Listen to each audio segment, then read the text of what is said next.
Turning Point USA makes its debut at Lindenwood University, sparking conversation about political engagement on campus.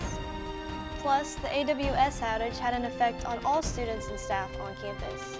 And the Lady Lions golf team wraps up their fall season in Manhattan, Kansas this past week.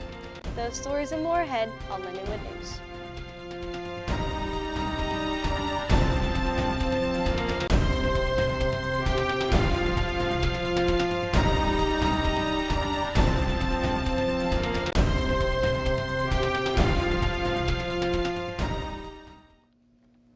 Welcome to this edition of Lindenwood News. I'm Reagan Etnier. And I'm Anna Rao. A national organization making its presence felt on college campuses across the country, including right here at Lindenwood University. Turning Point USA recently launched a chapter on campus aiming to speak political engagement among students. Reporter Truman Griesel is here in the studio with the story.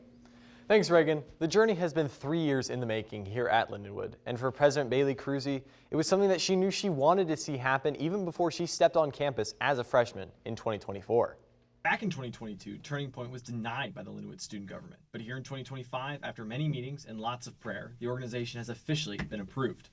The process to get approved first started with getting approval from the national organization, before Lindenwood chapter president Bailey Cruzy stepped in front of the Lindenwood student government. That ended with a Lindenwood officially having a Turning Point USA chapter. We were unsure if it would get approved, but I'm very thankful that it did because it has created an incredible community already.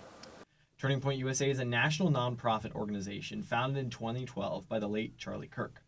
The group promotes conservative values and focuses on informing and educating college students on political topics and to empower students to organize and advocate for freedoms on campus.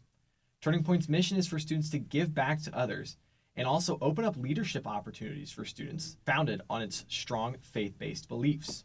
I want to be able to educate students on Turning Point's mission, which is education for young people on free markets, fiscal responsibility, and just overall constitutional rights. And I think that's super important, especially our age, and just to show more students what that looks like. Cruzy says her goal is to foster community outreach events centered around veterans and helping the community in general. Even though Turning Point has only been around a few short weeks here at Lindenwood, it has already fostered great community within the campus and allowed students to meet new friends and learn together. And for many, this is just the beginning. Turning Point USA here at Lindenwood aims to be more than just another club. They aim at informing and educating Lindenwood students that choose to join on what it means for community outreach, as well as being educated on the political landscape here in the United States. 30 students are already a part of this growing club, but for those still looking to join the Lindenwood chapter, they can DM the Instagram or go to the main connection page and search Turning Point USA. All students will then have to do is fill out a form and be in. Now, back to the desk.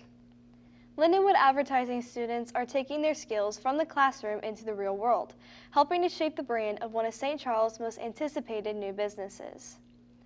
In the historic Frenchtown district, a once abandoned 1940s Texaco station is getting a second life, all thanks to a pair of local entrepreneurs and a group of talented Lindenwood students. Bench Racers is a creation of a husband and wife team. After 2 years of renovations, Andy Stark, a Lindenwood alumnus, turned to his alma mater for help. The group of students went above and beyond all expectations, creating everything from the logo to event planning and even merchandise, including the owner's furry four-legged companion, Lucy. Bench Racers is set to open this spring in Frenchtown and will be the home to a new food truck park in St. Charles. The Lady Lions golf team just wrapped up their fall season this past week in Manhattan, Kansas at the Power Cat Invitational. We got to catch an interview with Meredith Colby on her thoughts on the tournament and overall season. We just finished up our fall season at the Power Cat Invitational at Kansas State, and the wind speeds were up to 40 miles an hour. Our fall season, we competed pretty well. We had a lot of ups and downs, but we handled those really well, so I'm proud of that. In our off season, we're planning on focusing on our health. We're starting conditioning, we're continuing our lift schedule, and also doing a lot of team bonding and volunteer activities. The Lions worked very hard this season, and after a 2.5-month stretch, the Lady Lions will be back next spring with their first tournament taking place on March 8th through the 10th in Camarillo, California. A major global disruption to the internet caused cloud service from Amazon Web Services to go offline, knocking out dozens of widely used apps and websites. In the early hours of Monday, October 20th, the AWS system, or the backbone of thousands of websites and apps around the world, experienced a system-wide outage. The outage had a huge effect to students on campus, as one of the programs that was affected was Canvas. Students and staff could not access Canvas to complete assignments or grading. I just got back from a trip yesterday and I had some A week classes ending, and I'm on the verge of sometimes like that A or B, and I could see my teachers grading it, but I could not see the grade. It was just very stressful. It gave me a lot of anxiety, and also some of my teachers canceled class, but one didn't, and she posted all this stuff about look on Canvas for all this information, and I could not access it. So now I feel like I'm a little bit behind, and I just feel like it just should have been handled better. Along with the issues students had accessing Canvas, there was also an issue with Grubhub, the app used on campus to order food in Spelman. Students had to use the ordering kiosk in the dining hall instead, limiting their options to only Chick-fil-A and Qdoba. Well, I couldn't order inside or outside Spelman and go pick it up. I had to go and use the tablets, and for Starbucks I had to go inside and order inside Starbucks. Among the challenges of the outage, Lindenwood IT worked diligently to keep students up to date on the outage, sending emails every couple hours with more updates. With the temperatures dropping and the leaves beginning to change color, it means fall is here and we have entered spooky season in the St. Louis area with plenty of events for the whole family to enjoy. To kick off the fall season, Lindenwood hosted their popular Dark Carnival this past weekend. The night was filled with plenty of games, rides, crafts, tricks, and treats, while plenty of people were dressed in a wide variety of costumes.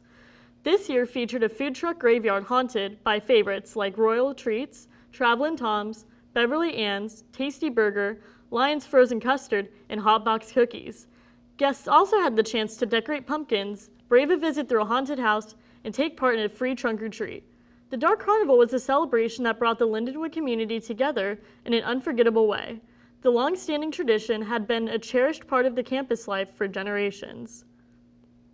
For those that missed out on the Dark Carnival, there are still plenty of fall events that people can be a part of, such as Halloween nights at Grant's Farm, featuring a haunted tram ride, themed shows, seasonal snacks, and a monster mash. On Main Street, St. Charles, there are plenty of events, including the popular Legends and Lanterns and Pumpkin Glow. Legends and Lanterns takes people on a journey through Halloween's history, while the Pumpkin Glow features merchants on historic Main Street who decorate pumpkins in front of their house with hundreds of carved illuminated pumpkins for visitors to enjoy. October in the St. Louis area has been plenty to offer for people of all ages, and the calendar gets closer to Halloween. That's it for this edition of Lindenwood News. I'm Anna Rao. Thanks for joining us.